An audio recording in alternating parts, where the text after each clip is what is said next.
jaajëfatee sama gars yi Mr Shake la maa ngi Brooklyn New York gars yi tey du yomb dama ñëw defal leen benn vidéo ci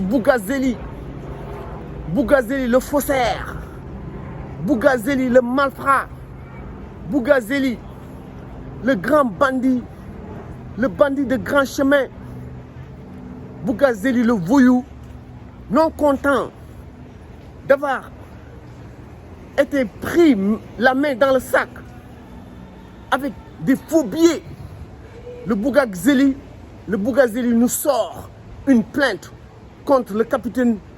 contre un gendarme, Abdoul Mbaye, aussi contre la gendarmerie. Gars yi tey du yomb tey dama ñëw di dal ci Bougazelli ndax ñëpp gis nañu vidéo wuy yaa yooyu wuy yàqu naa sama bakkenu doom vidéo barke Sëñ Saaliw vidéo dañ ma ko jaay vidéo boo xam ne kaay leen ñu gérer ko wax leen ma nuñ koy gérer ma gérer ko léegi wuy yàqu naa loolu ñëpp ko gis mooy buzz ñu yaakaar ne fa la yem man def naa ci vidéo def ci live te tey dama ciy fas yéene defaat live ndax Dakar Buzz bi ma gis Bougazelli am fit, il a l'audace d'accorder une interview à Dakar Buzz où tout simplement il nargue les Sénégalais. Bougazelli daf ñoo yëpp ndax yow bu ñu la jàppee nga yor ay milliards faux billets da ngaa war a daw nga làqatu mais génn di wax ne day porter plainte benn gendarme bu ñu tuddee Abdoul Aziz Mbaye parce que moom moo filmé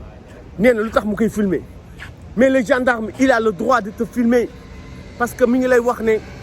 gendarme bi jigéen bi mi ngi lay wax ne defal ndànk yaa ngi dugal sa bopp yaa ngi ko gis muy filmé waxuloo ko bu filmé dans l'exercice de sa fonction pour avoir des preuves plus accablantes contre toi c'était normal que Abdoul Aziz Mbaye daal di la filmé léegi Bougazelli yemul ci Abdoul Aziz Mbaye nee na gendarmerie lay porte plainte jël na maître El Hadj Diouf jël maître Siré maître El Hadj Diouf ñëpp xam nañ ne il est dans tous les sales coups dañ koy jël muy def liggéeyam rek lay def mais comme par hasard il est trempé dans tous les complots dans tous les sales coups ce maître El Hadj Diouf léegi moom nee na capitaine Touré moo ko complot ba pare mu génn di xas nit yi di xas gendarme yi di wax ne akam dal na leen ñoom ñëpp ndax capitaine Touré ñëpp gis nañ lu ko dal jàpp nañ tëj nañ ko dàq nañ ko Abdoul Aziz Mbaye il paraît dañ ko affecté mais moom nee na Abdoul Aziz Mbaye fii ak déwén dina gis donc ce sont des menaces que Bougazelli se permet de proférer mais nous ce que nous comprenons pas c'est que après la diffusion de cette vidéo n'est-ce pas scandaleuse le lendemain même il ne s'est même pas passé 24 heures que Bougazelli convoque Dakar Buzz dans sa maison habillé tout en blanc comme pour montrer aux gens pour faire croire aux gens aux Sénégalais qu'il est innocent qu'il est immaculé qu'il est blanc comme neige mais l'habit ne fait pas le moine ñëpp xam nañ ne Bougazelli il est coupable parce que la vidéo bi dafa leer nañ ndax yow yaa ne dañ la kaa jaay ba pare nga ne da ngay jël ay na lañ ko gérer mooy kaay ma jox leen xaalis ngeen bàyyi ma dem mais capitaine Touré lan moo ci yoonam ba pare li ci gën a doy waar nee na sax am na benn gendarme bu jot a dee Covid donc c'est un homme plein de haine plein de revanche qui crache n'est-ce pas du vitriol qui crache le venin mu ne am na sax benn gendarme bu dee am na kenn koo xam ne moom dañ ne moom moo ko sànni koor xanaa mooy liggéey kon am na moom mi ngi def ay affaire mi ngi menacer nit ñi am na ku mu sànni koor ba famille am ñëw seen këram di ko ñaan njëkk moom nag nee na dina porter plainte Abdoul Mbaye ba pare gendarme boobu ko filmé ba pare bu ñu ñëwee di def médiation di ko ñaan njëkk nee na du ko baal mais quelle arrogance l'arrogance légendaire de l'APR. Nous on pensait qu'on n'allait plus le voir depuis les événements du 8 mars où la population, les jeunes se sont révoltés, se sont rebellés contre ce régime de faussaires, ce régime voleur, ce régime, n'est-ce pas, de malfrats et de bandits de grand chemin. Mais que non, ndax boo xoolee Bougazelli xam ne moom faalewul dara tiitul dara. La prison pour lui c'était tout simplement des vacances. Cap Manuel c'était tout simplement une sinécure. Il nous décrit sa journée où il se couchait à minuit. Où est-ce qu'on a vu un prisonnier qui se couche à minuit? Il bénéficiait de privilèges. Il jouait au foot, n'est-ce pas? Il allait à la bibliothèque, n'est-ce pas? Il s'entraînait. C'était comme des vacances pour lui, n'est-ce pas? Nee na ba muy ñëw chambre 1 dañu kontaan di jubilé. Bougazelli mu wax leen yéen a ngi jubilé waaye li mu bëggoon wax mooy fii de du ma fi yàgg. loolu mooy yéen a ngi jubilé waaye li ma bëgg ñun ñëpp nañ ñibbi. dafa xaw a hésité sax ba mu koy wax mais moom xamoon na ne du yàgg prison parce que je vous l'avais dit, le régime Macky Sall lui avait tout simplement dit: eh Bouga, il faut démissionner. Bouga, tu vas aller en prison pour quelques mois, le temps que ñu fàtte après ñu bàyyi la. moom noonu lay nettali. mais li ci gën a soof nee na député yi dañ ko doon jàppale bu baax ndax la journaliste ou reporter de Dakar Buzz, on doit la féliciter parce qu'elle a posé toutes les bonnes questions. Une question qu'elle a posée mooy: est-ce que tu as bénéficié du soutien de tes camarades députés? mu ne waaw. mu ne waa APR ak waa opposition bi ñëpp ñoo ko doon jàppale. kan la si tudd Abdou Mbaye, le vice-président de l'Assemblée nationale, qui soutient un malfrat, un bandit de grand chemin, qui a démissionné, qui a fait honte, n'est-ce pas, à cette institution de l'Assemblée nationale. Abdou Mbow maa ngi dégg Ousmane Tounkara di wax ne ci affaire billet yi moom da ci tax rip. kon tey Bougazelli képp ku mu félicité rek bu yóbboo nga daw parce que Bougazelli nee na Abdou Mbow da ko jàppale bu baax li mu nekk prison. pourquoi mu koy jàppale? yow nga sàcc xaalisu réew mi, yow nga nekk vice-président de l'Assemblée nga koy jàppale. lii moo tax ñu leen si takkal yéen tamit yéen ñëpp. lu tax Bougazelli di génn di wax parce que xam na ne bu daanoo ñu bëri dinañu daanu parce que li mu xam moo bëri 30 et quelques milliards. kooku benn réseau la. mu tudd opposition nee na Abdou Mbacké Bara Dolly daf ko jàppale bu baax a baax. loolu nag man moo ñu jaaxal. waxoon naa leen man Abdou Mbacké Bara Dolly takk Sonko rip di ko défendre man wóoluwuma ko. waxoon naa leen Abdou Mbacké Bara Dolly wóoluwuma ko. yow bu dee yow tu es un député du peuple Abdou Mbacké Bara Dolly lan ngay demee di jàppale Bougazelli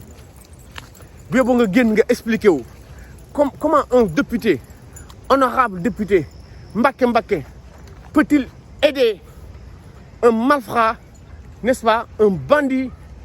qui a été pris au voyou, un voleur qui a été pris la main dans le sac, quelqu'un qui détruit l'économie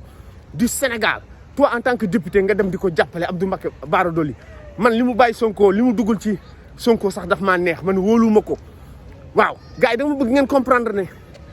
c'est une véritable mafia, l'administration de Macky Sall. li xew nii c'est la norme. moo tax Macky Sall affaire bi yëngalu ko. dem na Touba inauguré ne hôpitalam affaire bi yëngalu ko parce que lii mooy li nga xam ne mooy yu jaadu. ñaata nit lañ fi tudd yoo xam ne dañ leen di takkal ci ay milliards ñu yor xaalis bu dul jeex. Un simple député,